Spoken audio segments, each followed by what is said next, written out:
दोस्तों, आचार्य चाणक्य एक महान विद्वान आचार्य थे। वे कौटिल्य या विष्णुगुप्त के नाम से भी जाने जाते थे। उनकी बुद्धिमानी और समझदारी की आज भी लोग चर्चा करते हैं और मिसाल देते हैं। इस वीडियो के माध्यम से आप आचार्य चाणक्य के अनमोल विचारों को जानेंगे, तो बने रहिए हमारे वीडियो में अंत तक। आइए जानते हैं आचार्य चाणक्य के कुछ अनमोल विचार। 20 वर्ष की आयु में व्यक्ति का जो चेहरा रहता है वह प्रकृति की देन है। 30 वर्ष की आयु में व्यक्ति का चेहरा जीवन के उतार चढ़ाव की देन है, किंतु 50 वर्ष की आयु का चेहरा व्यक्ति की अपनी कमाई है। प्रेम से भरी हुई आंखें, श्रद्धा से झुका हुआ सर, सहयोग करते हुए हाथ, सतमार्ग पर चलते हुए पैर और सत्य से जुड़ी हुई जीभ ईश्वर की पसंदीदा चीजें हैं। शरीर से सुंदर होने वाली महिला आपको केवल एक रात की खुशी दे सकती है, लेकिन दिल से सुंदर होने वाली महिला आपको जिंदगी भर सुख देती है। इसलिए दिल से सुंदर होने वाली महिला के साथ विवाह करना ज्यादा अच्छा होगा। जन्म से आने वाले गुणों को नहीं बदला जा सकता। हालांकि नीम के पेड़ पर दूध का अभिषेक करने पर नियम ही रहेगा, गुण नहीं बनेगा। दूध के साथ मिलकर पानी भी दूध बन जाता है। उसी तरह हम भी अच्छे लोगों के साथ मिलकर अच्छे बन सकते हैं। इसलिए हमें अच्छे लोगों के साथ दोस्ती करनी चाहिए। कभी किसी के सामने अपनी सफाई पेश मत करना, क्योंकि जिसे तुम पर भरोसा करना है उसे जरूरत नहीं, और जिसे तुम पर भरोसा नहीं करना वह मानेगा ही नहीं। बड़े हाथी को नियंत्रित करने के लिए एक छोटी सी श्रृंखला पर्याप्त है। अहंकार को हटाने के लिए एक छोटा सा दीपक पर्याप्त है। बड़े बड़े पहाड़ को गिराने के लिए बिजली की एक मार पर्याप्त है।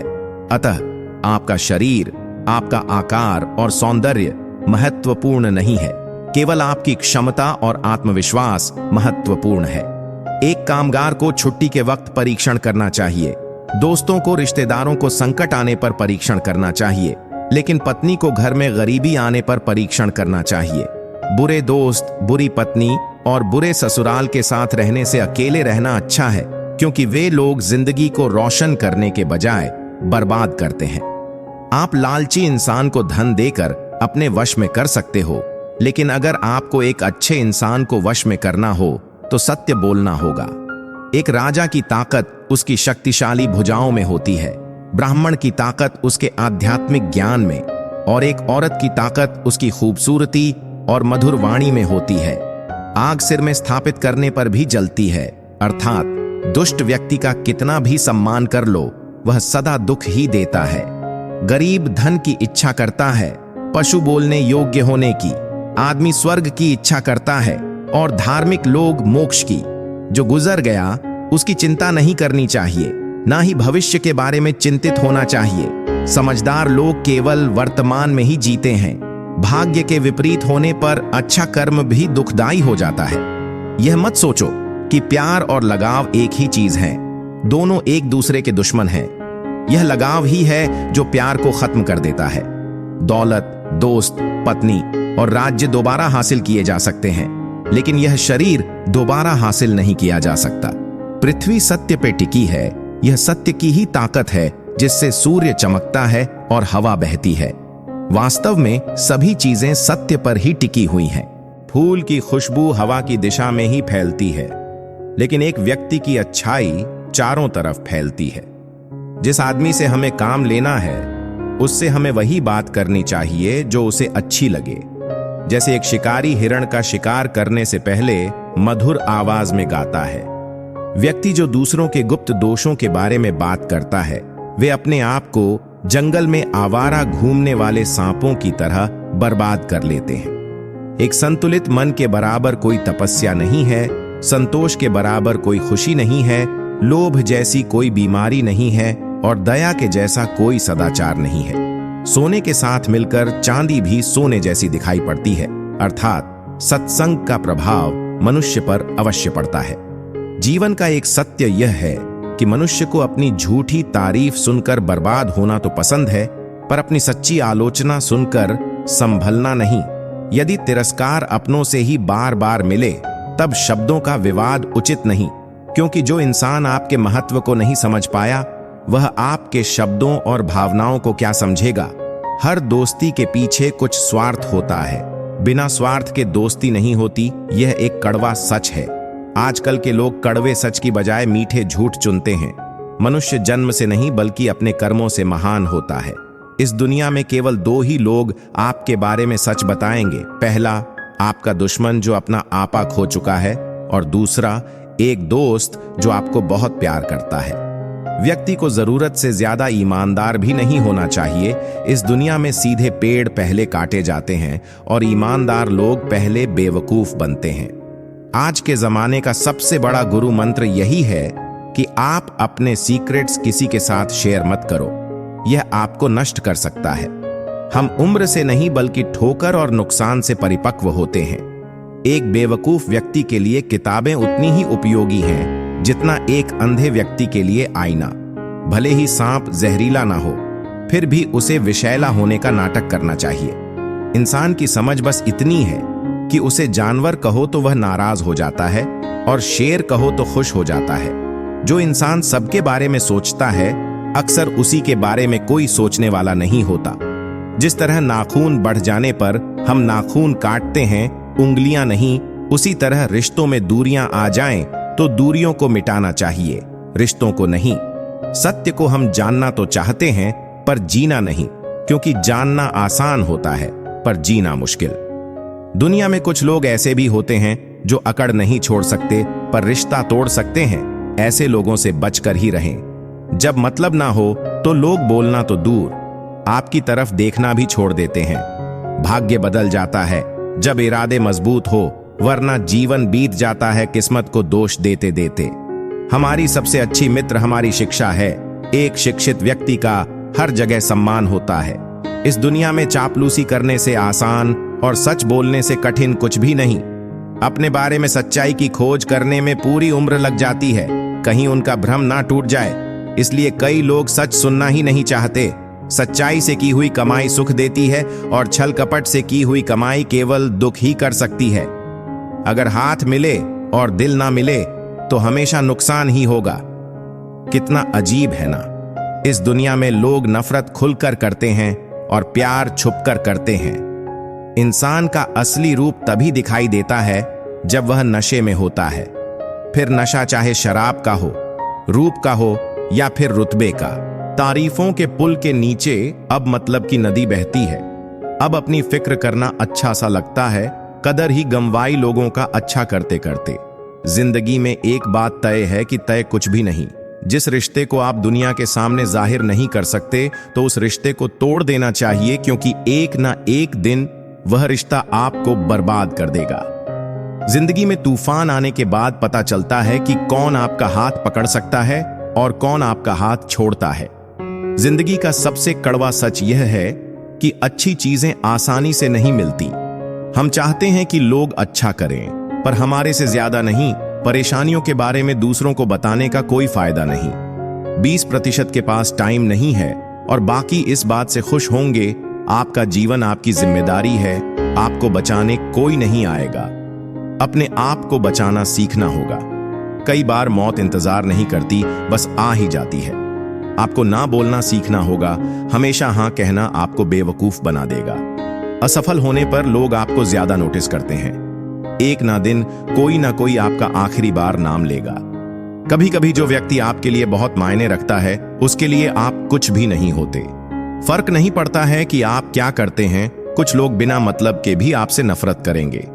टेक्नोलॉजी हमें पहले से अधिक स्वार्थी बना रही है। एक दिन मानव भी हमेशा के लिए विलुप्त हो जाएगा। यदि आपको कोई कुत्ता कहता है तो आप उस पर भौंके नहीं बल्कि मुस्कुराए। गालियां देने वाला स्वयं ही शर्मिंदा हो जाएगा, अन्यथा आप सचमुच कुत्ते बन जाओगे। यदि कोई आपको गालियां देता है और आप उसे स्वीकार नहीं करते तो वह गालियां उसी के पास रह जाती हैं। गुलाब कांटों के बीच मुस्कुराता है। तुम भी प्रतिकूलता में मुस्कुराओ तो लोग तुमसे गुलाब की तरह प्रेम करेंगे। याद रखना, जिंदा आदमी ही मुस्कुराएगा, मुर्दा कभी नहीं मुस्कुराता, और कुत्ता चाहे तो भी मुस्कुरा नहीं सकता। हंसना तो सिर्फ मनुष्य के भाग्य में ही है। इसलिए जीवन में सुख आए तो हंसी ले लेना, लेकिन दुख आए तो हंसी में उड़ा देना। किसी भी मूर्ख व्यक्ति के सामने अपनी समझदारी का परिचय देना ही मूर्खता कहलाता है।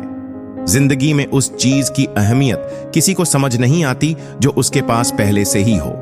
अहंकार में डूबे इंसान को ना तो खुद की गलतियां दिखाई देती हैं और ना दूसरों की अच्छी बात। जहां आपकी कीमत नहीं, वहां रुकना मतलब और खता है। अपना मूल्य समझो और विश्वास करो कि आप संसार के सबसे महत्वपूर्ण व्यक्ति हो। वह इंसान आपकी कीमत कभी नहीं समझ सकता जिसके लिए आप हमेशा अवेलेबल रहते हो। आपको किसी चीज की अहमियत तब तक नहीं पता चलती जब तक वह चीज आपके पास है। आपकी कीमत कोई कम या ज्यादा नहीं कर सकता सिवाय आपके। कीमत करनी है तो जीते जी करो। मरने के बाद तो नफरत करने वाले भी रो पड़ते हैं। समाज में अपना परिचय स्वयं देना पड़े तो समझ लेना सफलता भी दूर है। हीरो को परखना हो तो अंधेरों का इंतजार करो, क्योंकि धूप में तो कांच का टुकड़ा भी चमकता है। बस इतना चाहिए तुझसे जिंदगी की जमी पर बैठूं तो लोग उसे बड़प्पन कहे। औकात नहीं, चीजों की कीमत मिलने से पहले होती है और इंसानों की कीमत खोने के बाद। मैं इस काबिल तो नहीं कोई अपना समझे, पर इतना यकीन है कि कोई अफसोस जरूर करेगा खो देने के बाद। समय की कीमत रखना सीखो, यही समय आपके आगे कीमत करेगा।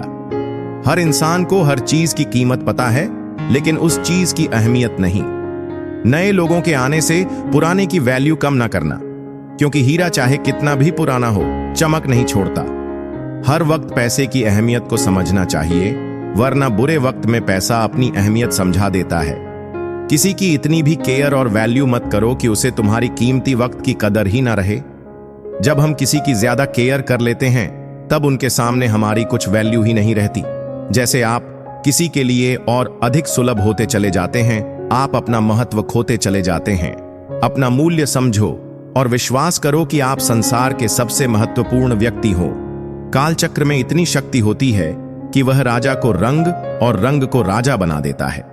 इस जीवन में एक पल में क्या हो जाना है और दूसरे पल में क्या हो जाना है, इसका आकलन कोई नहीं कर सकता। इस जीवन में कोई भी चीज स्थायी नहीं है। हर एक चीज शुरू होने के बाद उसका अंत अवश्य होता है और फिर नई चीज शुरू होती है। जीवन में दुख आते हैं तो कुछ पल के बाद सुख भी आते हैं। कभी लाभ होते हैं तो कभी हानि भी होती है। कभी जय होता है तो कभी पराजय भी होता है। कभी मान होता है तो कभी अपमान भी होता है। इसलिए मनुष्य को चाहिए कि वह दुख को भी अस्थाई समझकर उसे अपनाए। गीता में भगवान श्री कृष्ण अर्जुन को कहते हैं कि किसी चीज को शुरू करने के लिए कभी कोई सही समय नहीं होता। मनुष्य जब कोई चीज शुरू करता है, वही उसके लिए सही समय होता है। जो मनुष्य सही समय के इंतजार में रहता है, उसके लिए सही समय कभी नहीं आता और वह कभी भी अपने काम को शुरू नहीं कर पाता।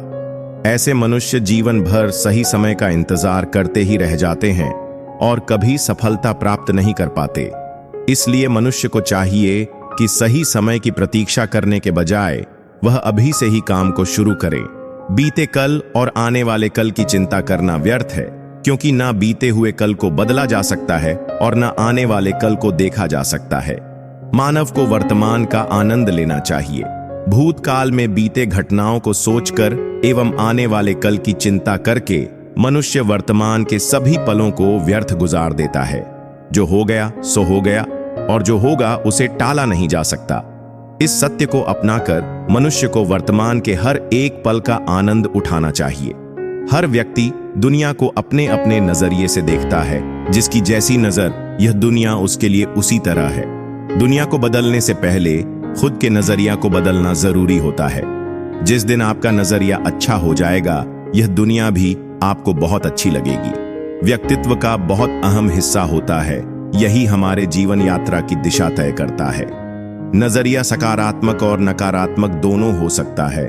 नकारात्मक नजरिया होने से व्यक्ति केवल निराशा और दुख पाता है, लेकिन सकारात्मक नजर से व्यक्ति को यह जीवन बहुत ही सरल और सहज लगने लगता है।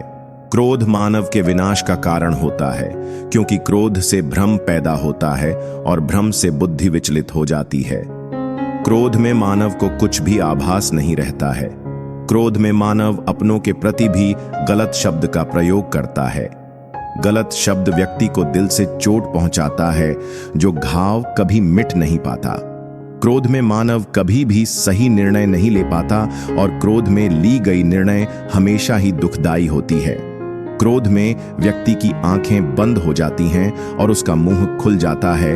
वह समझ ही नहीं पाता कि क्या सही और गलत है। क्रोध उसे गलत राह पर ले जाती है। इसलिए मनुष्य को क्रोध पर काबू करके मन को शांत रखना चाहिए। श्री कृष्ण कहते हैं कि कर्म करो, फल की इच्छा मत रखो, क्योंकि कर्म करना मनुष्य के अधीन है, लेकिन फल प्राप्त करना मनुष्य के अधीन नहीं है। मनुष्य अगर सच्चे दिल से और कर्म को धर्म समझकर कर्म कर रहा है तो उसे एक ना एक दिन कर्म का फल जरूर मिलेगा। जो मनुष्य फल की इच्छा रख के कर्म करता है वह सुख दुख के जाल में फंस जाता है। एक बार मनुष्य मन पर काबू पाने में सफल हो जाए तो वह जीवन के मोह माया से बहुत आसानी हट सकता है। मनुष्य का शरीर विनाशी है, उसका कोई अस्तित्व नहीं, लेकिन मनुष्य का आत्मा अविनाशी है। आत्मा कभी नहीं मरती, यह सदा अमर रहती है। आत्मा को न कोई अस्त्र मार सकता है, न कोई अस्त्र मार सकता है। मनुष्य का शरीर मृत्यु के बाद 5 तत्वों में विलीन हो जाता है, लेकिन आत्मा दोबारा नए शरीर में जन्म लेती है। इस प्रकार जो व्यक्ति जीवन के इस सत्य को समझ जाता है कि आत्मा कभी नहीं मरती, वह व्यक्ति कभी किसी के मरने का शोक नहीं मनाता, क्योंकि उसे पता है कि केवल शरीर मरा है, आत्मा तो जिंदा है। शरीर का नाश होने के बाद आत्मा दोबारा किसी अन्य शरीर का रूप लेगी। व्यक्ति जो कर्म कर रहा है वह पाप है या पुण्य, यह कार्य को करते हुए देखकर नहीं कहा जा सकता। व्यक्ति किसी भी कर्म को जिस भावना से करता है वही उस व्यक्ति के कर्म को पाप और पुण्य के रूप में परिभाषित करता है। उदाहरण के लिए, कोई व्यक्ति धन के लालच में किसी की हत्या कर देता है, वहीं दूसरा व्यक्ति किसी की जान बचाने के लिए किसी दुष्ट व्यक्ति की हत्या कर देता है। यहां दोनों व्यक्ति के द्वारा किसी की हत्या की गई है, दोनों का ही कर्म समान है, लेकिन दोनों का कर्म पाप का भागीदारी नहीं है। लूट के उद्देश्य से हत्या करने वाले व्यक्ति का कर्म पाप का भागीदारी होगा, लेकिन किसी के जान बचाने के उद्देश्य से दुष्ट व्यक्ति की गई हत्या पाप की श्रेणी में नहीं आएगा। जिस चीज को पाने के लिए मनुष्य जीवन भर संघर्ष करता है, जिसे पाने के लिए अपनों से बगावत करता रहता है, जिसे पाने के लिए सब कुछ कर जाता है, उनमें से कोई भी चीज मृत्यु के दौरान उसके साथ नहीं जाती। इसलिए हर मनुष्य को जीवन के इस सत्य को अपनाकर संतुष्ट रहना चाहिए। खुद पर विश्वास मनुष्य को ताकतवर बनाती है। आपकी सफलता आपके खुद के विश्वास पर निर्भर करती है। व्यक्ति अगर खुद पर विश्वास कर ले तो वह हर एक कठिन कार्य को कर सकता है। खुद पर विश्वास मनोबल को ऊंचा करती है और व्यक्ति लक्ष्य को प्राप्त करने के लिए निश्चय कर पाता है। खुद पर विश्वास करके अगर मनुष्य कर्म में लग जाए तो उस कर्म को करने में उसे आनंद आता है और निश्चित ही उसे सफलता मिलती है। आज संसार के मानव विभिन्न धर्मों में बंट चुका है और वे धर्म संप्रदाय और भगवान के नाम पर एक दूसरे के विरोधी हैं, लेकिन उन्हें नहीं पता कि संसार में ईश्वर के कई रूप हैं और इसमें कोई भी छोटा नहीं है। परमात्मा का हर एक रूप समान है। जिस तरीके से हर एक नदी अंत में सागर में जाकर मिलती है, उसी तरह हर एक धर्म मत की धाराएं परमात्मा रूपी सागर में जमा होती हैं। इस संसार के निर्माता एक ही परमपिता हैं, इसलिए हर एक इंसान को धर्म जात से परे एक ईश्वर की आराधना करते हुए मिलजुल कर रहना चाहिए। जो व्यक्ति कर्म और ज्ञान को अलग अलग समझता है वह अज्ञानी है। ज्ञानी व्यक्ति के लिए कर्म और ज्ञान दोनों ही एक ही है। संसार में सबसे ऊंचा धर्म कर्तव्य का पालन करना है। जो व्यक्ति अपने कर्तव्यों का भली भांति पालन करता है उसे सुख और मन की शांति का अनुभव होता है। अपना कर्म भले ही कितना ही कष्टदायक क्यों ना हो, लेकिन अपने कर्म को कर्तव्य समझकर करना दूसरों की नकल करने से श्रेष्ठ होता है। कर्तव्य मनुष्य को बेहतर बनाता है। हर एक कर्म में दोष होता है, इसलिए दोष देकर अपने कर्तव्य से पीछे नहीं हटना चाहिए। जिस प्रकार अग्नि के साथ धुआं भी होता है, उसी तरह हर एक कर्तव्य में छोटा मोटा दोष हो सकता है, लेकिन इस पर ज्यादा विश्लेषण करने से संशय और अकर्मण्यता पैदा होती है। जीवन में हर एक चीजों का संतुलन होना जरूरी है। जीवन में अच्छे बुरे दिन आते रहते हैं, किसी भी हालात में अति नहीं करना चाहिए। जैसे दुख आने पर बहुत ज्यादा निराशा में डूबना नहीं चाहिए और ना ही सुख आने पर बहुत ज्यादा खुश होना चाहिए, क्योंकि कोई भी चीज अस्थायी होती है। इससे असंतुलन पैदा होता है जो जीवन की गति और दिशा को बाधित करता है और इससे अनावश्यक दुख और कष्ट उत्पन्न होते हैं। मन, विचार और कर्म में संतुलन बनाकर ही ज्ञान की प्राप्ति की जा सकती है। कर्म को एक रूप से देखता है, उस व्यक्ति का नजरिया सही है। अज्ञानी पुरुष के पास ज्ञान नहीं होता, इसी वजह से वह हर किसी भी चीज को गलत नजर से ही देखते हैं। गीता के सार में ऐसे मनुष्य के बारे में भी बताया गया है जो मनुष्य अपने को मन को काबू में नहीं रख पाते। ऐसे लोग का मन इधर से उधर भटकता रहता है। ऐसे मनुष्य का मन उनके लिए शत्रु के समान काम करता है, क्योंकि मन व्यक्ति के मस्तिष्क पर बहुत गहरा प्रभाव डालता है। जब मनुष्य का मन स्थिर रहता है तो वह व्यक्ति भी सही तरीके से अपना काम करता है। गीता के सार में यह भी बताया गया है कि मनुष्य को सबसे पहले अपनी खुद का आकलन, मतलब खुद के बारे में जान लेना चाहिए। खुद की काबिलियत और क्षमता को जानना ही मनुष्य को आत्मज्ञान की प्राप्ति करा सकता है। जब तक मनुष्य खुद के बारे में जान नहीं लेगा, तब तक उस मनुष्य का उद्धार नहीं हो सकता। हर एक मनुष्य को अपने आप पर पूरा भरोसा करना चाहिए, क्योंकि जो लोग खुद पर विश्वास करते हैं वह अवश्य ही सफलता प्राप्त करते हैं। ऐसा भी बताया जाता है कि जो व्यक्ति जैसा विश्वास करता है, आखिरकार वैसा ही बन जाता है। मनुष्य को कर्मों को करते रहना चाहिए और यह नहीं सोचना चाहिए कि इस कर्म का क्या परिणाम उनको प्राप्त होगा, क्योंकि कर्म का फल तो हर एक इंसान को मिलता ही है। इसलिए मनुष्य को चिंता न करके अपने कर्मों पर ध्यान देना चाहिए। ऐसा करने पर वह अपने किसी भी काम को सच्चे मन से करते हुए नजर आएंगे। मनुष्य के जीवन में सुख दुख दोनों ही स्थिति का अनुभव होता रहता है। सुख की स्थिति में मनुष्य ज्यादा ही प्रसन्न हो जाता है, तो वही दुख की स्थिति में मनुष्य निराशा महसूस करता है। इसलिए सुख और दुख दोनों ही स्थिति में मनुष्य को अपने मन पर काबू रखकर उसे स्थिर रखना ही योग्य कहलाता है। इसलिए हम सबको ईश्वर पर सदैव भरोसा रखना चाहिए। लोग सदैव ही हर एक परिस्थिति में सत्य पर संदेश की आदत रखते हैं और जरूरत से ज्यादा शक करते हैं। ऐसे लोगों के बारे में भगवान श्री कृष्ण ने ऐसा कहा है कि पूर्ण सत्य की खोज, यह हमेशा संदेह करना, मनुष्य को दुख का कारण बनती है। शक करना एक ऐसी आदत है जो मजबूत से मजबूत रिश्ते को भी खतरे में डाल देती है। वही जिज्ञासा होना एक अलग बात है, लेकिन पूरी तरह से सत्य की खोज या फिर संदेह करना उसको दुख प्रदान करती है। और शक करने वाला इंसान के पास अंत में पछतावा के अलावा कुछ भी नहीं रहता। जाहिर है कि मनुष्य के सुख और दुख में मन की स्थिति एक जैसी नहीं रहती। सुख में मनुष्य ज्यादा उत्साहित हो जाता है और दुख में वह बेकाबू हो जाता है। इसलिए सुख और दुख दोनों में ही मनुष्य के मन की समान स्थिति हो, इसे योग ही कहा जाता है। वहीं जब मनुष्य सभी सांसारिक इच्छाओं का त्याग करके बिना फल की इच्छा के कोई काम करता है, तो उस समय वह मनुष्य योग में स्थित कहलाता है। और जो मनुष्य मन को वश में कर लेता है, उसका मन ही उसका सबसे अच्छा मित्र बन जाता है। लेकिन जो मनुष्य अपने मन को वश में नहीं कर पाता है, उसके लिए वह मन ही उसका दुश्मन बन जाता है।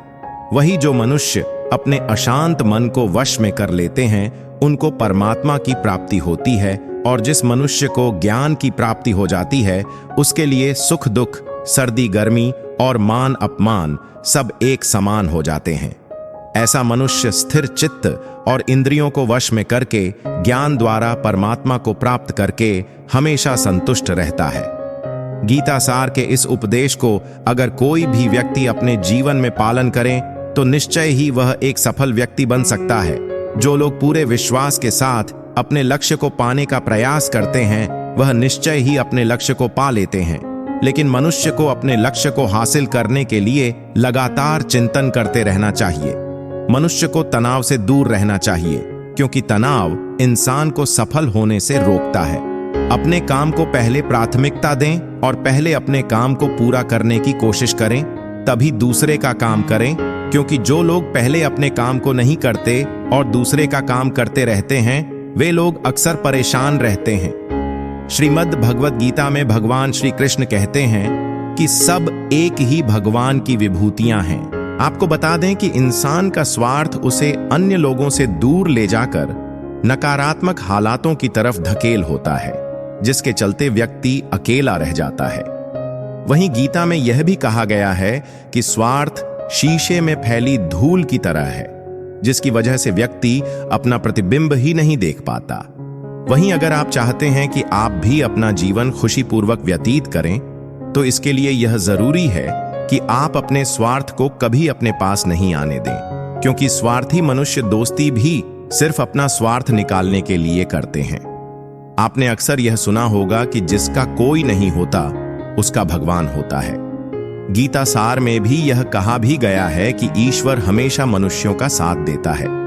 वहीं जब व्यक्ति इस प्रभावशाली सत्य को मान लेता है तो उसका जीवन पूरी तरह बदल जाता है। सृष्टि निर्माता ईश्वर ही है जो संपूर्ण जगत को चला रहा है, वही इंसान तो बस ईश्वर की हाथ की एक कठपुतली है। इसलिए इंसान को कभी अपने भविष्य या फिर अतीत की चिंता नहीं करनी चाहिए, क्योंकि हर विकट परिस्थिति में ईश्वर इंसान का साथ देता है और उसे मुश्किल से बाहर निकालता है। इसलिए हम सभी को ईश्वर पर भरोसा रखना चाहिए। जिन लोगों में शक या संदेह की आदत होती है, या फिर जो लोग जरूरत से ज्यादा शक करते हैं, ऐसे लोगों के लिए श्री कृष्ण ने गीता में कहा है कि पूर्ण सत्य की खोज या फिर संदेह की आदत इंसान के दुख का कारण बनती है, क्योंकि शक करना एक ऐसी आदत है जो कि मजबूत से मजबूत रिश्ते को भी खोखला कर देती है। वहीं जिज्ञासा होना भी लाजमी है, लेकिन पूरी तरह सत्य की खोज या फिर संदेह ही इंसान के दुख का कारण बनती है, और शक करने वाले इंसान बाद में इसका पश्चाताप करते हैं। श्री कृष्ण कहते हैं कि जो चीजें हमारे दायरे से बाहर हो उसमें समय गंवाना मूर्खता ही होगी। ना तो यह शरीर तुम्हारा है और ना ही तुम इस शरीर के मालिक हो। यह शरीर पंच तत्वों से बना है, आग, जल, वायु, पृथ्वी और आकाश।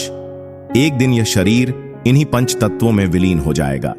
जिंदगी में हम कितने सही हैं और कितने गलत हैं, ये केवल दो लोग जानते हैं, एक परमात्मा और दूसरी हमारी अंतरात्मा। परिवर्तन ही संसार का नियम है। एक पल में हम करोड़ों के मालिक हो जाते हैं और दूसरे पल ही हमें लगता है कि हमारे पास कुछ भी नहीं है। क्रोध से भ्रम पैदा होता है, भ्रम से बुद्धि व्यग्र होती है, जब बुद्धि व्यग्र होती है तब तर्क नष्ट हो जाता है, जब तर्क नष्ट होता है तब व्यक्ति का पतन हो जाता है। जैसे अंधेरे में प्रकाश की ज्योति जगमगाती है, ठीक उसी प्रकार से सत्य की चमक भी कभी फीकी नहीं होती। इसलिए व्यक्ति को सदैव सत्य के मार्ग पर चलना चाहिए। मनुष्य जिस रूप में ईश्वर को याद करता है, ईश्वर भी उसे उसी रूप में दर्शन देते हैं। अपने आप को भगवान के प्रति समर्पित कर दो, यही सबसे बड़ा सहारा है। जो कोई भी इस सहारे को पहचान गया है, वह डर, चिंता और दुखों से आजाद रहता है। इंद्रियों की दुनिया में कल्पना सुखों की प्रथम शुरुआत है और अंत भी, जो दुख को जन्म देता है। मन की गतिविधियों, होश, श्वास और भावनाओं के माध्यम से भगवान की शक्ति सदा तुम्हारे साथ है और लगातार तुम्हें बस एक साधन की तरह प्रयोग करके सभी कार्य कर रही है। बुरे कर्म करने वाला सबसे नीच व्यक्ति, जो राक्षसी प्रवृत्तियों वाला होता है और जिसकी बुद्धि माया ने हर ली है, वह मेरी पूजा या मुझे पाने का प्रयास नहीं करता। बुद्धिमान को अपनी चेतना को एकजुट करना चाहिए और फल के लिए इच्छा नहीं करनी चाहिए। सज्जन व्यक्तियों को सदैव अच्छा व्यवहार करना चाहिए, क्योंकि इन्हीं के पद चिन्हों पर सामान्य व्यक्ति अपने रास्ते चुनता है। भगवान श्री कृष्ण के द्वारा दी गई गीता के उपदेशों को यदि लोग अपने जीवन में उतार लें, तो वे निश्चित ही अपने जीवन में सफल हो सकते हैं। गीता सार के यह उपदेश वाकई एक सफल जीवन के निर्माण करने में अपनी अहम भूमिका निभाते हैं। गीता के अनुसार तुम खाली हाथ ही आए थे और खाली हाथ जाओगे। तुम किसके चले जाने का शौक करते हो, क्योंकि तुम तो कुछ भी साथ में नहीं लेकर आए थे। जो तुमने खो दिया है, जिस धन दौलत और वैभव को तुम अपना समझ रहे हो, वह सब तो भगवान द्वारा तुम्हें दिया गया है। इसलिए तुम तो खाली हाथ आए हो और खाली हाथ ही जाओगे। जिसे तुम भूल से अपना समझकर दुखी हो, वह तो तुम्हारा भ्रम ही है, क्योंकि तुम्हारा तो कुछ भी नहीं है, सब तो ईश्वर का है। गीता में कहा गया है कि समस्त दुखों का कारण यही है कि संसार की सभी वस्तु को तुम अपना मान लेते हो। अक्सर व्यक्ति बीती हुई बातों को याद करके दुखी होता रहता है या भविष्य की चिंताओं में डूबा रहता है।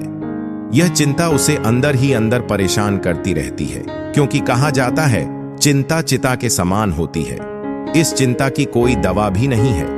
गीता के उपदेश के अनुसार व्यक्ति व्यर्थ में ही बीते समय की बातों पर अपना समय बर्बाद कर देता है और अफसोस करता है, भविष्य की चिंता करता है कि कैसे किसी चीज को प्राप्त किया जाए। इन बातों में फंसकर इंसान वर्तमान पर ध्यान ही नहीं देता है। इसलिए इंसान को बीते समय की चिंता नहीं करनी चाहिए और बीती हुई बातों के बारे में सोचकर परेशान नहीं होना चाहिए।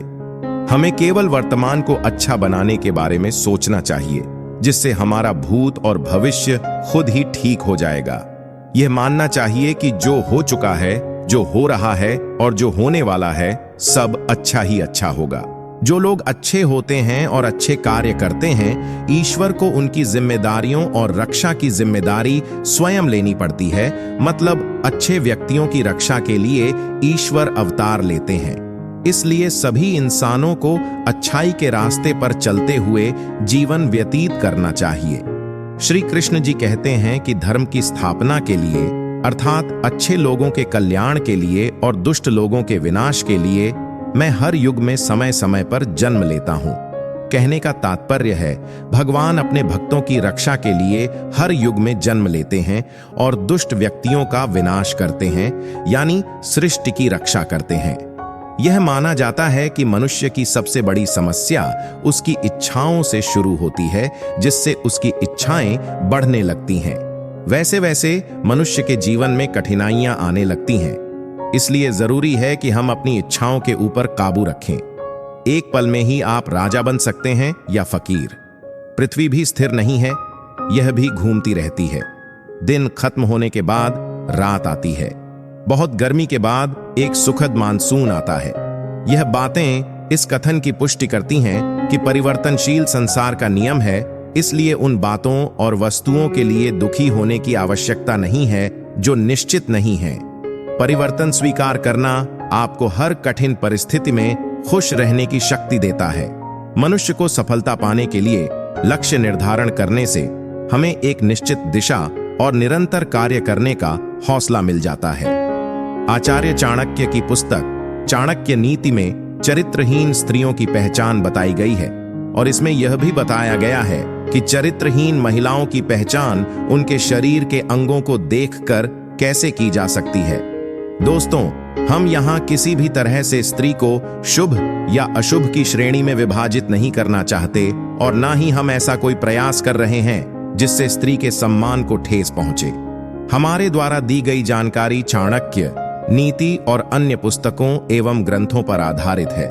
आचार्य चाणक्य ने अपनी पुस्तक चाणक्य नीति में चरित्रहीन महिलाओं के बारे में कई ऐसी बातें बताई हैं जिनको जानकर आप किसी भी चरित्रहीन स्त्री की पहचान बिना किसी मुश्किल के कर सकते हैं। नमस्कार मित्रों, तो आइए जानते हैं आचार्य चाणक्य के अनुसार चरित्रहीन महिलाओं के स्वभाव और उनके आचार के बारे में कैसे जान सकते हैं। उससे पहले यदि आप चैनल पर नए हैं तो वीडियो को लाइक करके चैनल को सब्सक्राइब करके हमारी फैमिली का हिस्सा जरूर बने। चाणक्य नीति के अनुसार जिन महिला की गर्दन छोटी होती है वह महिला कभी भी अपने जीवन के निर्णय स्वयं नहीं ले पाती। ऐसी महिला हमेशा छोटे छोटे कामों के लिए भी दूसरों पर निर्भर रहती है। आचार्य चाणक्य ने चाणक्य नीति पुस्तक में बहुत सारी ऐसी परिस्थितियों के बारे में बताया है जो न केवल पहले के समय में सामने आती थीं, बल्कि आज के समय में भी देखी जा सकती हैं। चाणक्य पंडित के अनुसार कुछ ऐसी बातें हैं जिनको जानकर आप चरित्रहीन महिलाओं के चंगुल में फंसने से बच सकती हैं। दोस्तों, वैसे तो प्रकृति ने स्त्री के भीतर कोमलता, सौम्यता और ममता के भाव कूट कूट कर भरे। यह सभी भावना यह हर महिला में समान रूप से देखी जाती है। लेकिन जिस तरह हाथों की पांचों उंगलियां बराबर नहीं होती, उसी तरह हर स्त्री ममता की मूर्ति हो, यह भी जरूरी नहीं। दोस्तों, हमारा समाज स्त्री को परिवार की इज्जत मानता है और बहुत हद तक स्त्री को यह जिम्मेदारी सौंपी गई है कि वह अपने परिवार और अपने कुल के नाम पर कोई भी आंच आने ना दे। जिस तरह कुछ महिलाएं अपने कुल के सम्मान के ऊपर किसी भी प्रकार की आंच नहीं आने देती, जिस तरह कुछ महिलाएं कुल अपने कुल की लाज बचाने के लिए समर्पित होती हैं और हमेशा अपना आचरण पवित्र रखती हैं, वहीं कुछ स्त्रियां ऐसी भी होती हैं जो अपने ही कार्यों के द्वारा अपने कुल का नाश कर बैठती हैं। ऐसी स्त्रियों में संयम नाम की कोई चीज नहीं होती है और यह कभी भी अपने पति को समझने की कोशिश नहीं करती। इनकी झूठी बातों को कुछ लोग इनका प्रेम समझ बैठते हैं, लेकिन उन्हें सावधान हो जाना चाहिए, क्योंकि ऐसी स्त्रियां किसी का भी जीवन नर्क बना सकती हैं। जो लोग अच्छे होते हैं और अच्छे कार्य करते हैं, ईश्वर को उनकी जिम्मेदारियों और रक्षा की जिम्मेदारी स्वयं लेनी पड़ती है। मतलब अच्छे व्यक्तियों की रक्षा के लिए ईश्वर अवतार लेते हैं। इसलिए सभी इंसानों को अच्छाई के रास्ते पर चलते हुए जीवन व्यतीत करना चाहिए। श्री कृष्ण जी कहते हैं कि धर्म की स्थापना के लिए, अर्थात अच्छे लोगों के कल्याण के लिए और दुष्ट लोगों के विनाश के लिए, मैं हर युग में समय समय पर जन्म लेता हूं। कहने का तात्पर्य है, भगवान अपने भक्तों की रक्षा के लिए हर युग में जन्म लेते हैं और दुष्ट व्यक्तियों का विनाश करते हैं, यानी सृष्टि की रक्षा करते हैं। यह माना जाता है कि मनुष्य की सबसे बड़ी समस्या उसकी इच्छाओं से शुरू होती है, जिससे उसकी इच्छाएं बढ़ने लगती हैं। वैसे वैसे मनुष्य के जीवन में कठिनाइयां आने लगती हैं। इसलिए जरूरी है कि हम अपनी इच्छाओं के ऊपर काबू रखें। एक पल में ही आप राजा बन सकते हैं या फकीर। पृथ्वी भी स्थिर नहीं है, यह भी घूमती रहती है। दिन खत्म होने के बाद रात आती है। बहुत गर्मी के बाद एक सुखद मानसून आता है। यह बातें इस कथन की पुष्टि करती हैं कि परिवर्तनशील संसार का नियम है, इसलिए उन बातों और वस्तुओं के लिए दुखी होने की आवश्यकता नहीं है जो निश्चित नहीं है। परिवर्तन स्वीकार करना आपको हर कठिन परिस्थिति में खुश रहने की शक्ति देता है। मनुष्य को सफलता पाने के लिए लक्ष्य निर्धारण करने से हमें एक निश्चित दिशा और निरंतर कार्य करने का हौसला मिल जाता है। आचार्य चाणक्य की पुस्तक चाणक्य नीति में चरित्रहीन स्त्रियों की पहचान बताई गई है और इसमें यह भी बताया गया है कि चरित्रहीन महिलाओं की पहचान उनके शरीर के अंगों को देखकर कैसे की जा सकती है। दोस्तों, हम यहां किसी भी तरह से स्त्री को शुभ या अशुभ की श्रेणी में विभाजित नहीं करना चाहते और ना ही हम ऐसा कोई प्रयास कर रहे हैं जिससे स्त्री के सम्मान को ठेस पहुंचे। हमारे द्वारा दी गई जानकारी चाणक्य नीति और अन्य पुस्तकों एवं ग्रंथों पर आधारित है। आचार्य चाणक्य ने अपनी पुस्तक चाणक्य नीति में चरित्रहीन महिलाओं के बारे में कई ऐसी बातें बताई हैं जिनको जानकर आप किसी भी चरित्रहीन स्त्री की पहचान बिना किसी मुश्किल के कर सकते हैं। नमस्कार मित्रों, तो आइए जानते हैं आचार्य चाणक्य के अनुसार चरित्रहीन महिलाओं के स्वभाव और उनके आचार के बारे में कैसे जान सकते हैं। उससे पहले यदि आप चैनल पर नए हैं तो वीडियो को लाइक करके चैनल को सब्सक्राइब करके हमारी फैमिली का हिस्सा जरूर बने। चाणक्य नीति के अनुसार जिन महिला की गर्दन छोटी होती है वह महिला कभी भी अपने जीवन के निर्णय स्वयं नहीं ले पाती। ऐसी महिला हमेशा छोटे छोटे कामों के लिए भी दूसरों पर निर्भर रहती है। आचार्य चाणक्य ने चाणक्य नीति पुस्तक में बहुत सारी ऐसी परिस्थितियों के बारे में बताया है जो न केवल पहले के समय में सामने आती थीं, बल्कि आज के समय में भी देखी जा सकती हैं। चाणक्य पंडित के अनुसार कुछ ऐसी बातें हैं जिनको जानकर आप चरित्रहीन महिलाओं के चंगुल में फंसने से बच सकती हैं। दोस्तों, वैसे तो प्रकृति ने स्त्री के भीतर कोमलता, सौम्यता और ममता के भाव कूट कूट कर भरे। यह सभी भावना यह हर महिला में समान रूप से देखी जाती है, लेकिन जिस तरह हाथों की पांचों उंगलियां बराबर नहीं होती, उसी तरह हर स्त्री ममता की मूर्ति हो, यह भी जरूरी नहीं। दोस्तों, हमारा समाज स्त्री को परिवार की इज्जत मानता है और बहुत हद तक स्त्री को यह जिम्मेदारी सौंपी गई है कि वह अपने परिवार और अपने कुल के नाम पर कोई भी आंच आने न दे। जिस तरह कुछ महिलाएं अपने कुल के सम्मान के ऊपर किसी भी प्रकार की आंच नहीं आने देती, जिस तरह कुछ महिलाएं कुल अपने कुल की लाज बचाने के लिए समर्पित होती हैं और हमेशा अपना आचरण पवित्र रखती हैं, वहीं कुछ स्त्रियां ऐसी भी होती हैं जो अपने ही कार्यों के द्वारा अपने कुल का नाश कर बैठती हैं। ऐसी स्त्रियों में संयम नाम की कोई चीज नहीं होती है और यह कभी भी अपने पति को समझने की कोशिश नहीं करती। इनकी झूठी बातों को कुछ लोग इनका प्रेम समझ बैठते हैं, लेकिन उन्हें सावधान हो जाना चाहिए, क्योंकि ऐसी स्त्रियां किसी का भी जीवन नर्क बना सकती हैं। जो लोग अच्छे होते हैं और अच्छे कार्य करते हैं, ईश्वर को उनकी जिम्मेदारियों और रक्षा की जिम्मेदारी स्वयं लेनी पड़ती है। मतलब अच्छे व्यक्तियों की रक्षा के लिए ईश्वर अवतार लेते हैं। इसलिए सभी इंसानों को अच्छाई के रास्ते पर चलते हुए जीवन व्यतीत करना चाहिए। श्री कृष्ण जी कहते हैं कि धर्म की स्थापना के लिए, अर्थात अच्छे लोगों के कल्याण के लिए और दुष्ट लोगों के विनाश के लिए, मैं हर युग में समय समय पर जन्म लेता हूं। कहने का तात्पर्य है, भगवान अपने भक्तों की रक्षा के लिए हर युग में जन्म लेते हैं और दुष्ट व्यक्तियों का विनाश करते हैं, यानी सृष्टि की रक्षा करते हैं। यह माना जाता है कि मनुष्य की सबसे बड़ी समस्या उसकी इच्छाओं से शुरू होती है, जिससे उसकी इच्छाएं बढ़ने लगती हैं। वैसे वैसे मनुष्य के जीवन में कठिनाइयां आने लगती हैं। इसलिए जरूरी है कि हम अपनी इच्छाओं के ऊपर काबू रखें। एक पल में ही आप राजा बन सकते हैं या फकीर। पृथ्वी भी स्थिर नहीं है, यह भी घूमती रहती है। दिन खत्म होने के बाद रात आती है। बहुत गर्मी के बाद एक सुखद मानसून आता है। यह बातें इस कथन की पुष्टि करती हैं कि परिवर्तनशील संसार का नियम है। इसलिए उन बातों और वस्तुओं के लिए दुखी होने की आवश्यकता नहीं है जो निश्चित नहीं है।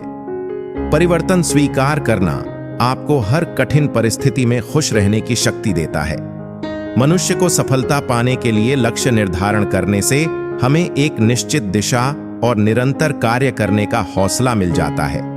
आचार्य चाणक्य की पुस्तक चाणक्य नीति में चरित्रहीन स्त्रियों की पहचान बताई गई है और इसमें यह भी बताया गया है कि चरित्रहीन महिलाओं की पहचान उनके शरीर के अंगों को देखकर कैसे की जा सकती है। दोस्तों, हम यहाँ किसी भी तरह से स्त्री को शुभ या अशुभ की श्रेणी में विभाजित नहीं करना चाहते और ना ही हम ऐसा कोई प्रयास कर रहे हैं जिससे स्त्री के सम्मान को ठेस पहुंचे। हमारे द्वारा दी गई जानकारी चाणक्य नीति और अन्य पुस्तकों एवं ग्रंथों पर आधारित है। आचार्य चाणक्य ने अपनी पुस्तक चाणक्य नीति में चरित्रहीन महिलाओं के बारे में कई ऐसी बातें बताई हैं जिनको जानकर आप किसी भी चरित्रहीन स्त्री की पहचान बिना किसी मुश्किल के कर सकते हैं। नमस्कार मित्रों, तो आइए जानते हैं आचार्य चाणक्य के अनुसार चरित्रहीन महिलाओं के स्वभाव और उनके आचार के बारे में कैसे जान सकते हैं। उससे पहले यदि आप चैनल पर नए हैं तो वीडियो को लाइक करके चैनल को सब्सक्राइब करके हमारी फैमिली का हिस्सा जरूर बने। चाणक्य नीति के अनुसार जिन महिला की गर्दन छोटी होती है वह महिला कभी भी अपने जीवन के निर्णय स्वयं नहीं ले पाती। ऐसी महिला हमेशा छोटे छोटे कामों के लिए भी दूसरों पर निर्भर रहती है। आचार्य चाणक्य ने चाणक्य नीति पुस्तक में बहुत सारी ऐसी परिस्थितियों के बारे में बताया है जो न केवल पहले के समय में सामने आती थीं, बल्कि आज के समय में भी देखी जा सकती हैं। चाणक्य पंडित के अनुसार कुछ ऐसी बातें हैं जिनको जानकर आप चरित्रहीन महिलाओं के चंगुल में फंसने से बच सकती हैं। दोस्तों, वैसे तो प्रकृति ने स्त्री के भीतर कोमलता, सौम्यता और ममता के भाव कूट कूट कर भरे। यह सभी भावना यह हर महिला में समान रूप से देखी जाती है, लेकिन जिस तरह हाथों की पांचों उंगलियां बराबर नहीं होती, उसी तरह हर स्त्री ममता की मूर्ति हो यह भी जरूरी नहीं। दोस्तों, हमारा समाज स्त्री को परिवार की इज्जत मानता है और बहुत हद तक स्त्री को यह जिम्मेदारी सौंपी गई है कि वह अपने परिवार और अपने कुल के नाम पर कोई भी आंच आने ना दे। जिस तरह कुछ महिलाएं अपने कुल के सम्मान के ऊपर किसी भी प्रकार की आंच नहीं आने देती, जिस तरह कुछ महिलाएं अपने कुल की लाज बचाने के लिए समर्पित होती हैं और हमेशा अपना आचरण पवित्र रखती हैं, वहीं कुछ स्त्रियां ऐसी भी होती हैं जो अपने ही कार्यों के द्वारा अपने कुल का नाश कर बैठती हैं। ऐसी स्त्रियों में संयम नाम की कोई चीज नहीं होती है और यह कभी भी अपने पति को समझने की कोशिश नहीं करती।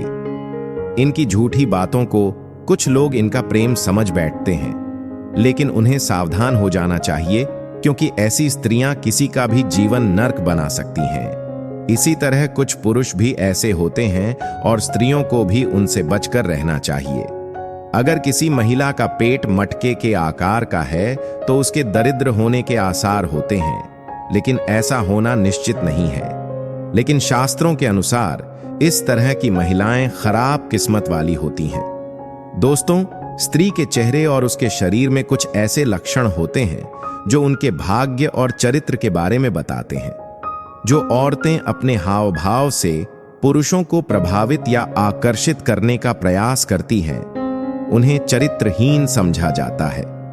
स्त्रियों को कभी भी पुरुषों के सामने विचित्र अवस्था में प्रकट नहीं होना चाहिए। स्त्रियों को अपने चरित्र की रक्षा के उद्देश्य से ही वस्त्र धारण करने चाहिए। पुरुषों से दूर रहना चाहिए। जो पुरुष महिलाओं का सम्मान ना करता हो, जो स्त्री पुरुषों के समक्ष हाव भाव दिखाती है, तो वहां स्त्रियां चरित्रहीन मानी जाती हैं। जो औरत चरित्रहीन होती है, वह गैर मर्दों से नजदीकियां बनाकर रखती है। उसे समाज का कोई भी डर नहीं होता, कोई भी परवाह नहीं होती। अगर ऐसी महिला है तो समझ जाइए कि वह चरित्रहीन है, क्योंकि जो शरीफ महिलाएं होती हैं ना, वह गैर मर्दों से ज्यादा संबंध नहीं रखती हैं, वह समाज की परवाह भी करती है। एक महिला का चरित्र ही उसके लिए सबसे महत्वपूर्ण होता है। लेकिन जो महिला चरित्रहीन होती है, ऐसी महिलाओं को समाज में अच्छी नजरों से नहीं देखा जाता और उनके साथ रहने वाले लोगों को भी गलत नजरिए से देखा जाता है। और दूसरी बात, चरित्रहीन महिला का पूरा परिवार भी बदनाम हो जाता है। अगर कोई स्त्री किसी पराये पुरुष के साथ एकांत में अधिक समय तक बैठती है तो समाज उसे गलत नजर से देखता है। स्त्री को अपने पति के अलावा किसी अन्य पुरुष के साथ एकांत में अधिक समय तक नहीं बैठना चाहिए। ऐसा करने पर उसके चरित्र में दोष आ सकता है। स्त्रियों को वह केवल अपने पति के साथ एक आसन पर बैठना चाहिए। साथ ही महिलाएं किसी पराये पुरुष के साथ एक ही वाहन पर ना बैठें। ऐसा करने पर उसके समाज में बदनामी हो सकती है। ऐसी स्त्री को लोग गलत समझ सकते हैं। कोई भी व्यक्ति चरित्रहीन महिला की शादी नहीं करना चाहता। अगर आप ऐसी महिला के साथ रह रहे हैं तो समाज में आपकी कोई भी इज्जत नहीं रह जाएगी, कोई भी वैल्यू नहीं रह जाएगी। जिन स्त्रियों की गर्दन अधिक लंबी होती है, जैसे कि 4 रंगोलियां से ज्यादा लंबी, वे अपने ही कुल के नाश का कारण बनती हैं। इन महिलाओं की विशेषता यह है कि इनका भाव अत्यधिक गुस्सैल और क्रूर होता है। ऐसी महिला जिसके गालों पर हंसते समय डिंपल आते हैं, उसका चरित्र अच्छा नहीं होता। ऐसी स्त्री जिसके पैर की कनिष्का उंगली या उसके साथ वाली उंगली धरती को स्पर्श न करती हो, अंगूठे के साथ वाली उंगली अंगूठे से बहुत ज्यादा लंबी हो, तो ऐसी महिलाओं का चरित्र स्थिर नहीं होता और परिस्थिति के अनुसार इन्हें उसको बदलने में देर नहीं लगती।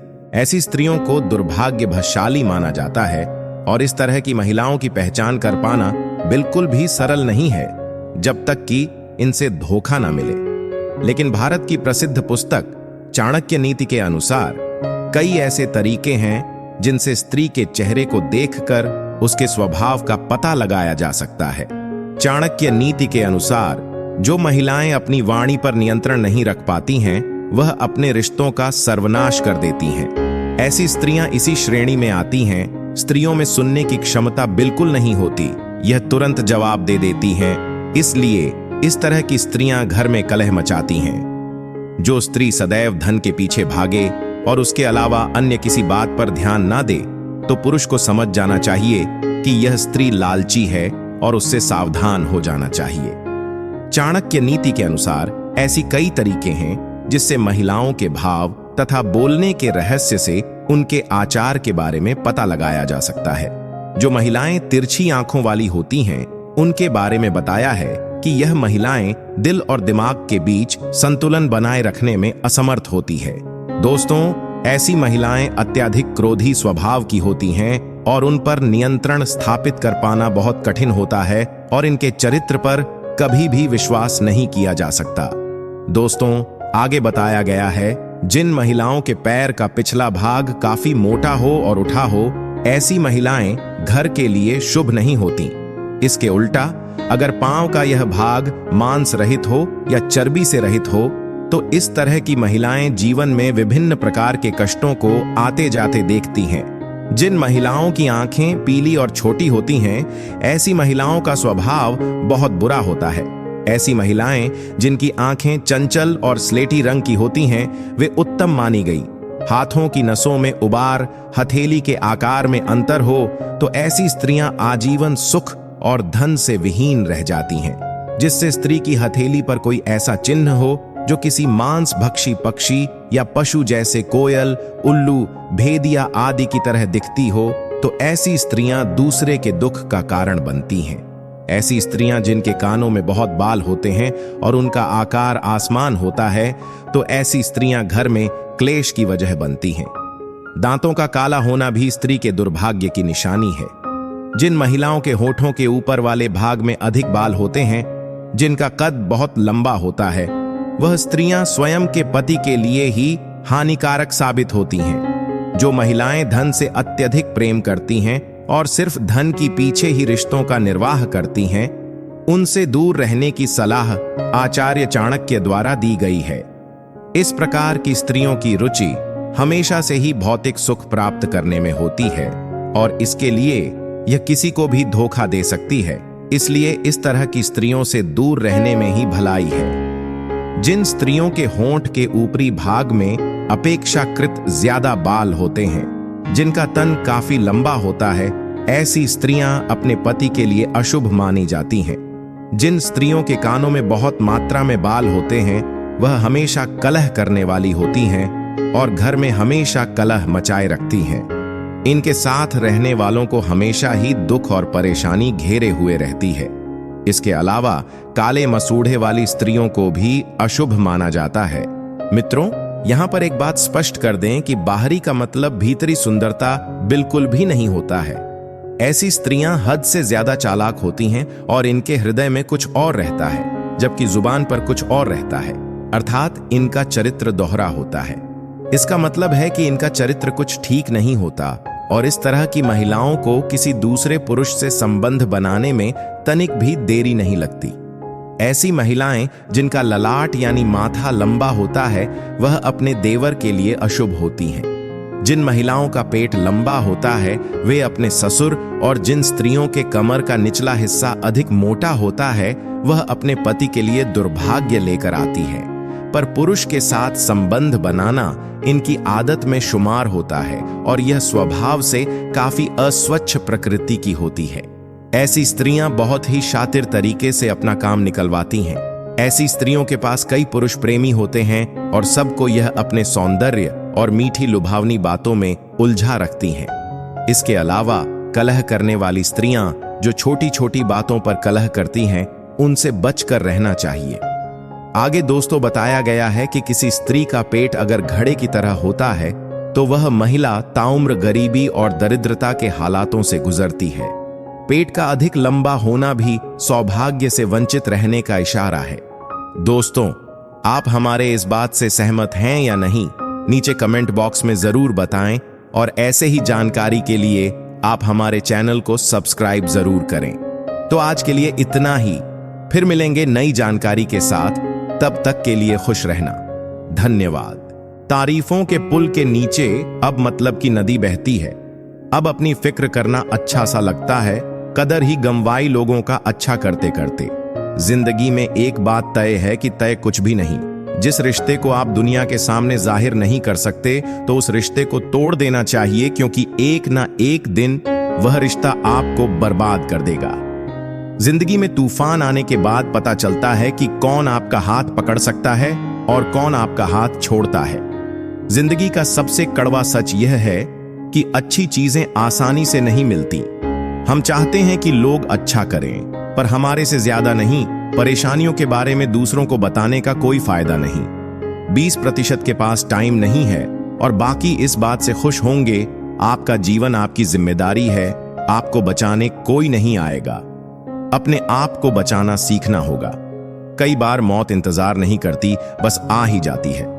आपको ना बोलना सीखना होगा। हमेशा हाँ कहना आपको बेवकूफ बना देगा। असफल होने पर लोग आपको ज्यादा नोटिस करते हैं। एक ना दिन कोई ना कोई आपका आखिरी बार नाम लेगा। कभी कभी जो व्यक्ति आपके लिए बहुत मायने रखता है, उसके लिए आप कुछ भी नहीं होते। फर्क नहीं पड़ता है कि आप क्या करते हैं, कुछ लोग बिना मतलब के भी आपसे नफरत करेंगे। टेक्नोलॉजी हमें पहले से अधिक स्वार्थी बना रही है। एक दिन मानव भी हमेशा के लिए विलुप्त हो जाएगा। यदि आपको कोई कुत्ता कहता है तो आप उस पर भौंके नहीं, बल्कि मुस्कुराए। गालियां देने वाला स्वयं ही शर्मिंदा हो जाएगा, अन्यथा आप सचमुच कुत्ते बन जाओगे। यदि कोई आपको गालियां देता है और आप उसे स्वीकार नहीं करते तो वह गालियां उसी के पास रह जाती हैं। गुलाब कांटों के बीच मुस्कुराता है। तुम भी प्रतिकूलता में मुस्कुराओ तो लोग तुमसे गुलाब की तरह प्रेम करेंगे। याद रखना, जिंदा आदमी ही मुस्कुराएगा, मुर्दा कभी नहीं मुस्कुराता, और कुत्ता चाहे तो भी मुस्कुरा नहीं सकता। हंसना तो सिर्फ मनुष्य के भाग्य में ही है, इसलिए जीवन में सुख आए तो हंसी ले लेना, लेकिन दुख आए तो हंसी में उड़ा देना। किसी भी मूर्ख व्यक्ति के सामने अपनी समझदारी का परिचय देना ही मूर्खता कहलाता है। जिंदगी में उस चीज की अहमियत किसी को समझ नहीं आती जो उसके पास पहले से ही हो। अहंकार में डूबे इंसान को ना तो खुद की गलतियां दिखाई देती हैं और ना दूसरों की अच्छी बात। जहां आपकी कीमत नहीं, वहां रुकना मतलब और खता है। अपना मूल्य समझो और विश्वास करो कि आप संसार के सबसे महत्वपूर्ण व्यक्ति हो।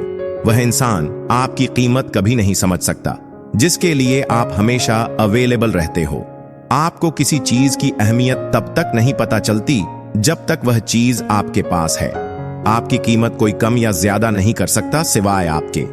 कीमत करनी है तो जीते जी करो, मरने के बाद तो नफरत करने वाले भी रो पड़ते हैं। समाज में अपना परिचय स्वयं देना पड़े तो समझ लेना सफलता भी दूर है। हीरो को परखना हो तो अंधेरों का इंतजार करो, क्योंकि धूप में तो कांच का टुकड़ा भी चमकता है। बस इतना चाहिए तुझसे जिंदगी की जमी पर बैठूं तो लोग उसे बड़प्पन कहें। औकात नहीं, चीजों की कीमत मिलने से पहले होती है, और इंसानों की कीमत खोने के बाद। मैं इस काबिल तो नहीं कोई अपना समझे, पर इतना यकीन है कि कोई अफसोस जरूर करेगा खो देने के बाद। समय की कीमत रखना सीखो, यही समय आपके आगे कीमत करेगा। हर इंसान को हर चीज की कीमत पता है, लेकिन उस चीज की अहमियत नहीं। नए लोगों के आने से पुराने की वैल्यू कम ना करना, क्योंकि हीरा चाहे कितना भी पुराना हो, चमक नहीं छोड़ता। हर वक्त पैसे की अहमियत को समझना चाहिए, वरना बुरे वक्त में पैसा अपनी अहमियत समझा देता है। किसी की इतनी भी केयर और वैल्यू मत करो कि उसे तुम्हारी कीमती वक्त की कदर ही ना रहे। जब हम किसी की ज्यादा केयर कर लेते हैं तब उनके सामने हमारी कुछ वैल्यू ही नहीं रहती। जैसे आप किसी के लिए और अधिक सुलभ होते चले जाते हैं, आप अपना महत्व खोते चले जाते हैं। अपना मूल्य समझो और विश्वास करो कि आप संसार के सबसे महत्वपूर्ण व्यक्ति हो। कालचक्र में इतनी शक्ति होती है कि वह राजा को रंग और रंग को राजा बना देता है। इस जीवन में एक पल में क्या हो जाना है और दूसरे पल में क्या हो जाना है, इसका आकलन कोई नहीं कर सकता। इस जीवन में कोई भी चीज स्थायी नहीं है। हर एक चीज शुरू होने के बाद उसका अंत अवश्य होता है और फिर नई चीज शुरू होती है। जीवन में दुख आते हैं तो कुछ पल के बाद सुख भी आते हैं। कभी लाभ होते हैं तो कभी हानि भी होती है। कभी जय होता है तो कभी पराजय भी होता है। कभी मान होता है तो कभी अपमान भी होता है। इसलिए मनुष्य को चाहिए कि वह दुख को भी अस्थायी समझकर उसे अपनाए। गीता में भगवान श्री कृष्ण अर्जुन को कहते हैं कि किसी चीज को शुरू करने के लिए कभी कोई सही समय नहीं होता। मनुष्य जब कोई चीज शुरू करता है वही उसके लिए सही समय होता है। जो मनुष्य सही समय के इंतजार में रहता है उसके लिए सही समय कभी नहीं आता और वह कभी भी अपने काम को शुरू नहीं कर पाता।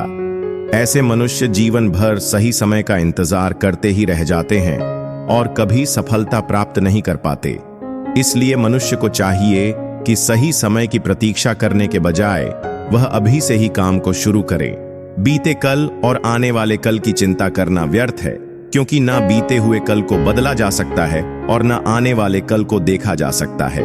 मानव को वर्तमान का आनंद लेना चाहिए।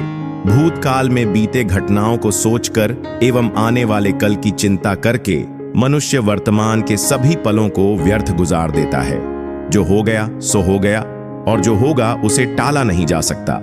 इस सत्य को अपनाकर मनुष्य को वर्तमान के हर एक पल का आनंद उठाना चाहिए।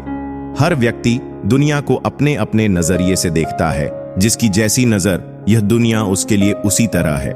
दुनिया को बदलने से पहले खुद के नजरिया को बदलना जरूरी होता है। जिस दिन आपका नजरिया अच्छा हो जाएगा, यह दुनिया भी आपको बहुत अच्छी लगेगी।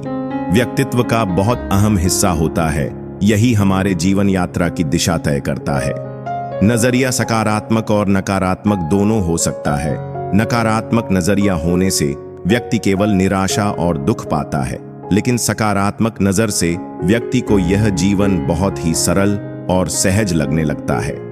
क्रोध मानव के विनाश का कारण होता है, क्योंकि क्रोध से भ्रम पैदा होता है और भ्रम से बुद्धि विचलित हो जाती है। क्रोध में मानव को कुछ भी आभास नहीं रहता है। क्रोध में मानव अपनों के प्रति भी गलत शब्द का प्रयोग करता है। गलत शब्द व्यक्ति को दिल से चोट पहुंचाता है, जो घाव कभी मिट नहीं पाता। क्रोध में मानव कभी भी सही निर्णय नहीं ले पाता और क्रोध में ली गई निर्णय हमेशा ही दुखदाई होती है। क्रोध में व्यक्ति की आंखें बंद हो जाती हैं और उसका मुंह खुल जाता है। वह समझ ही नहीं पाता कि क्या सही और गलत है। क्रोध उसे गलत राह पर ले जाती है, इसलिए मनुष्य को क्रोध पर काबू करके मन को शांत रखना चाहिए। श्री कृष्ण कहते हैं कि कर्म करो, फल की इच्छा मत रखो, क्योंकि कर्म करना मनुष्य के अधीन है, लेकिन फल प्राप्त करना मनुष्य के अधीन नहीं है। मनुष्य अगर सच्चे दिल से और कर्म को धर्म समझकर कर्म कर रहा है, तो उसे एक ना एक दिन कर्म का फल जरूर मिलेगा। जो मनुष्य फल की इच्छा रख के कर्म करता है, वह सुख दुख के जाल में फंस जाता है।